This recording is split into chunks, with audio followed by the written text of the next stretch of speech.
শ্রী শ্রী হরিচাঁদ ঠাকুরের ২১৪তম আবির্ভাব বর্ষ উদযাপন উপলক্ষে হেমতাবাদে অনুষ্ঠিত হল শোভাযাত্রা। শুক্রবার এই শোভাযাত্রা ঘিরে মেতে ওঠেন মতুয়া ধর্মাবলম্বী মানুষজন। শুক্রবার দুপুর ৩টায় একটি শোভাযাত্রা হেমতাবাদ সদর এলাকা পরিক্রমা করার পাশাপাশি হেমতাবাদ কলোনি পাড়ায় অনুষ্ঠিত হয় ধর্মীয় কর্মসূচি। এদিনের এই কর্মসূচিতে উপস্থিত ছিলেন সর্বভারতীয় মতুয়া মহাসংঘের উত্তরবঙ্গের পর্যবেক্ষক ডক্টর বাবুলাল বালা সহ অন্যান্যরা। আপনার নাম, আপনি কোন সংগঠনে কি দায়িত্ব রয়েছে? আমি ডক্টর বাবুলাল বালা, আমি অল ইন্ডিয়া মতুয়া মহাসংঘের উত্তরবঙ্গের অবজারভার। এবং এখানে কি কর্মসূচি হলো, কয়দিন ধরে হয়েছে?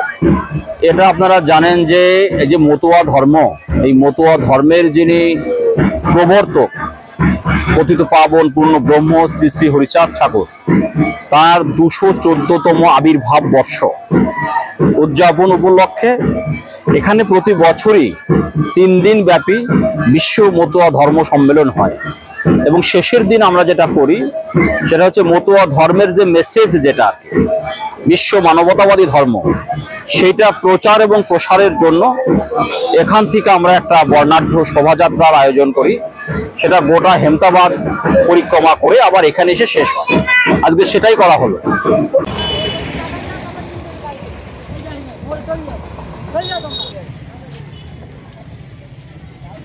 শান্তি সত্য ভামার জয়, জয় পিতা মাতার জয়, জয় বিশ্ব মানবতার জয়।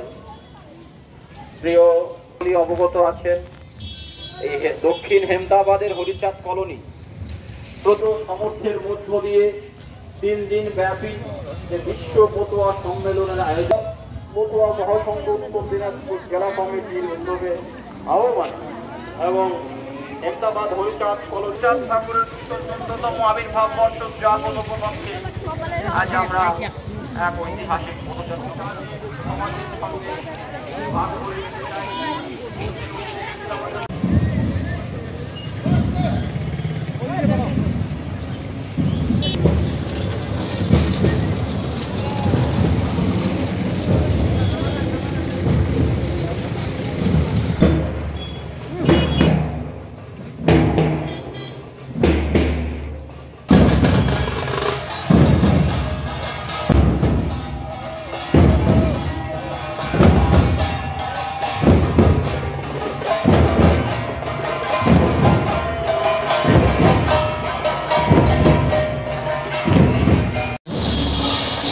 হরিচাঁদ ঠাকুরের বিশ্ব মানবতাবাদী ধর্ম, মানুষে মানুষে বলো ভিন্ন জাতি প্রধান, নরজাতি এক পরিবারে যাও, মানবের শুভ জাতির সেই মনে দাও। আপনারা জানেন এই ভারতবর্ষের জাতিভেদ বর্ণভেদ বিভক্ত সমাজ, এই সমাজে এই পিছিয়ে পড়া মানুষ, অত্যন্ত শ্রেণীর মানুষ, তাদের সমাজে কোনো মূল্য ছিল না, পূজা পার্বণের অধিকার ছিল না, ধর্মাচরণের অধিকার ছিল না,